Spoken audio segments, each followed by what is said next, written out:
Hello everyone and welcome to Total Quilter Monthly for January 2023. My name is Mark Garetz and I'm a National Floriani educator. And this month we're going to be going over texture fills and advanced stippling fills. Okay, so let's get started. If you want to follow along with me during this video, you can go ahead and open Total Quilter. Otherwise you can just sit back and watch. Let's go over my settings. I have my grid turned on. That's not strictly necessary for this, but it'll be useful when we create a square. And I've also got snap to grid turned on. So to turn on snap to grid, you right click on the ruler and select snap to grid right here. So that's how I've done that. And talking about mouse clicks during this video, if I want you to just do a regular left click, I'm just going to say the word click. And if I want you to specifically right click like we just did, I'm going to actually say right click. And so that's a right click of the mouse button. Alright, so here we go. Let's get started. So we're going to be talking today about advanced stippling fills and texture fills. And they're located down here in these two conversion icons, also called stitch style icons. Texture fills is right here and advanced stippling fills is right here. Now you can see right now they're both grayed out, and that's because they need to fill in something. They just don't work by themselves. So you usually need to start with some kind of a shape, and it can either be something that's already a fill that's in the WAF format, so something you created in the software, or a outline that we can draw. So that's what we're going to do today. We're going to draw an outline. We're going to start by doing a simple square, although you don't have to do a square, so we'll end up without a square. So what you want to do is come up here to your built-in artwork tools, click it to reveal the possible shapes, and we're going to go ahead and click the rectangle shape. Now because I have snap to grid turned on, when I click and drag, it's going to snap to the nearest point. So what I'm going to do is make a 8 by 8 block. So I'm going to start at -4 and 4, which is right here, and then I'm going to click and drag down till I get to -4 on the left hand and +4 on the top. And so right there, and you can see how the cursor is snapping to my edges here of the grid, and that makes it real easy to create that exact square. So I've created it. It's a blue outline. It's a little hard to see right now because it's over the top of my purple outlines, but that's okay. I'm going to go ahead and get out of my creation mode by going over here to my normal select mode and select it. And now what I've got is an artwork square that we can start to fill. So let's start with texture fills. To fill it in, all you do is come down here to texture fills, and you can see now that it's lit up, and if I click it, it's going to come up and show me the built-in textures that I can use to fill in this block. And so it starts here at 242, and I can scroll down here and you can see all the possible textures that I have available. So let's just, let's start with 242, and you can see it goes ahead and fills that in. Now these are stitches, so it's gone ahead and put the stitches in for us that makes that texture pattern. Now over here in the properties box we have some options. If we don't like that texture, we can change it.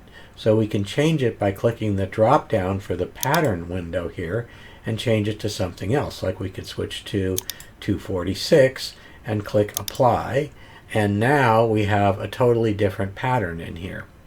Alright, let's go back to 242. I'm going to scroll back up and go up to 242. And then if I skip this mixed patterns for now, we'll come back to that. Come down here, we've got pattern size. The default is usually 15 millimeters in a pattern size, so that's each one of the repeats of this pattern is going to be 15 millimeters. And you can see the picture here shows 3, and it's actually only a single pattern that we're talking about, but it shows you what the repeat looks like. We've got a stitch length here, so that means that each stitch to make this pattern is going to be 2.5 millimeters, and you can change this to a longer or shorter stitch length. And then we've got an offset. And what does the offset do? So let's try putting in an offset, and we'll see what that looks like. So if I just click the up arrow, in fact, let me just put in a 25% offset by typing in 25 and click apply. And what that does is it offsets each individual row by a certain amount. So what we clicked 25%, we made this pattern 25% offset from this pattern. So it's going left to right. If I changed it to 50%, let me just type in 50 and click apply. You can see that now the patterns are shifted so they kind of align like this. So that's what the offset does. I'm going to set it back to 0 and click apply. Excuse me. And let's go in and turn on mixed patterns. So if I turn on mixed patterns, that allows me to have one pattern and then another pattern. So it's not alternating rows, it's alternating patterns. Now nothing happened because I clicked apply. I didn't click apply, but even if I did, you wouldn't see any difference because my patterns are the same. But if I change to a different pattern, like let's change to 252, which is a much more complicated pattern, and click apply, you will see that now I've got the original pattern followed by the second pattern followed by the first pattern, etc. And that's what mixed pattern does. If I change the pattern size, it's going to change them both together. So let me change to a smaller pattern. Let's change to a 5 millimeter pattern. Click apply, and that gives me a much more dense texture fill in this same area. Let's go back to 15. Okay, and I'm going to click apply. All right, and so that's the basics of texture fills. Now, advanced stippling fills works the same way. So what I can do is I can delete these stitches by clicking on it over here in the sequence view and pressing my delete key on my keyboard. And now I still have my outline block here. And let's do an advanced stippling fill instead of a texture fill.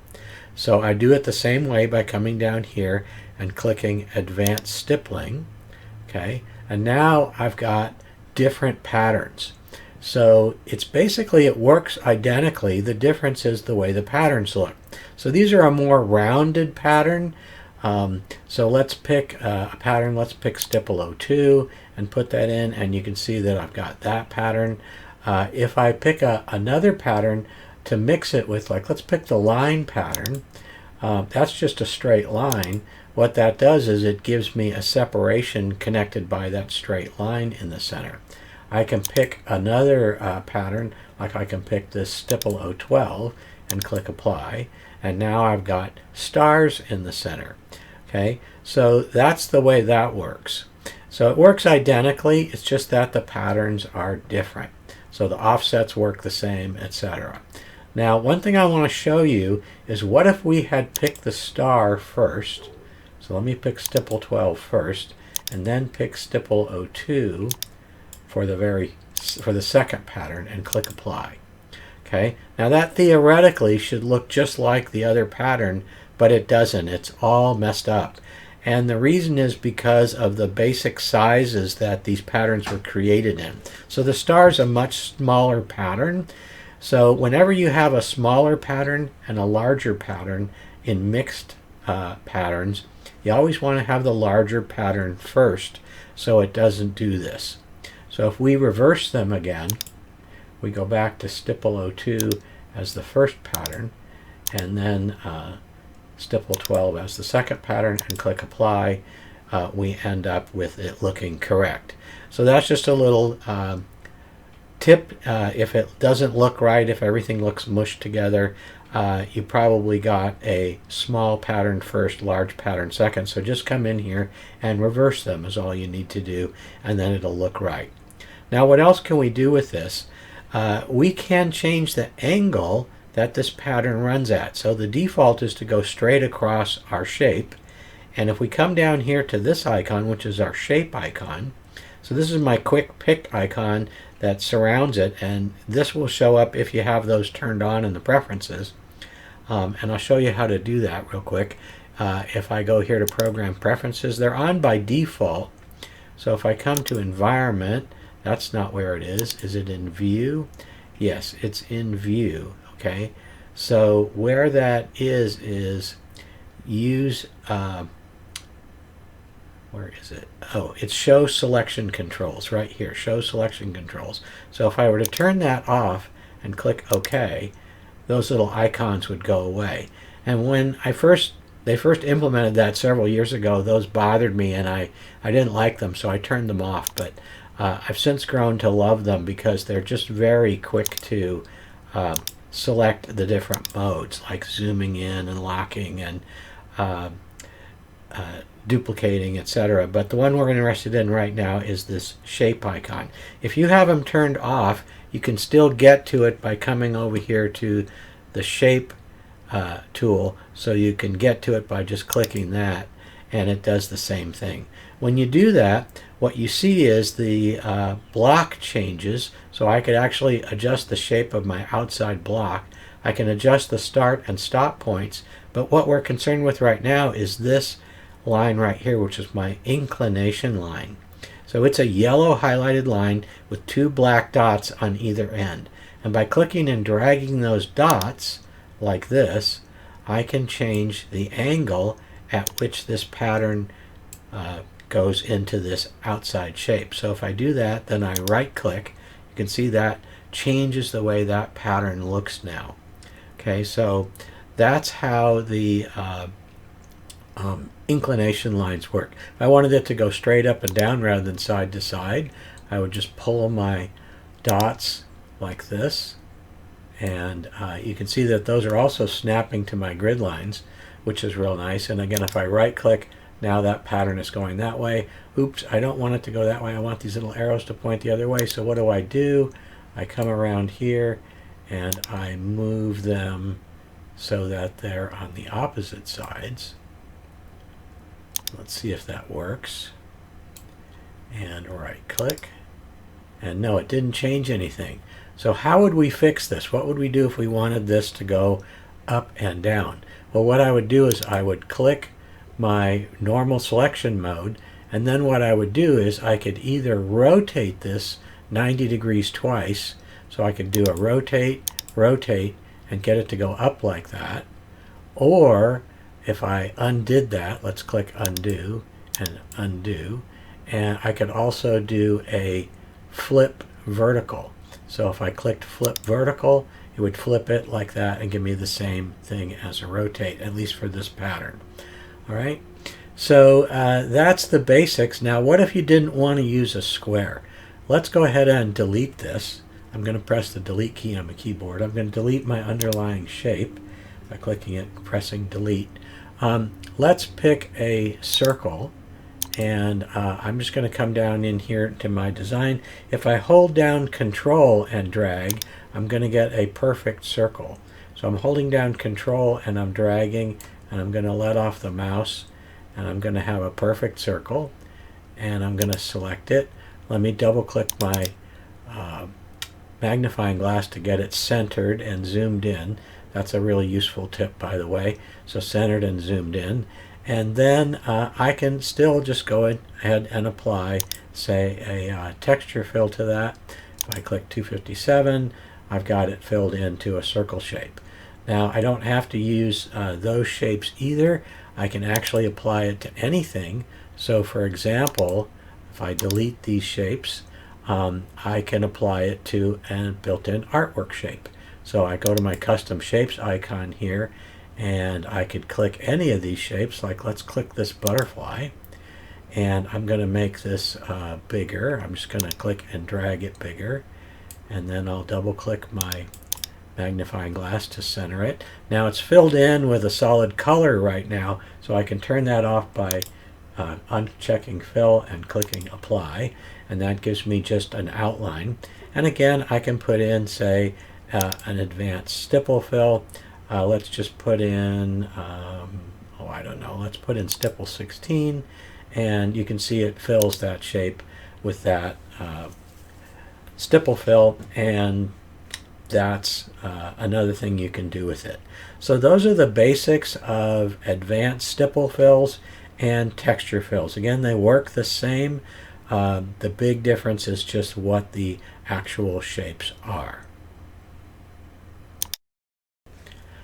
So I want to thank you for watching and invite you to come back next month for Total Quilter Monthly.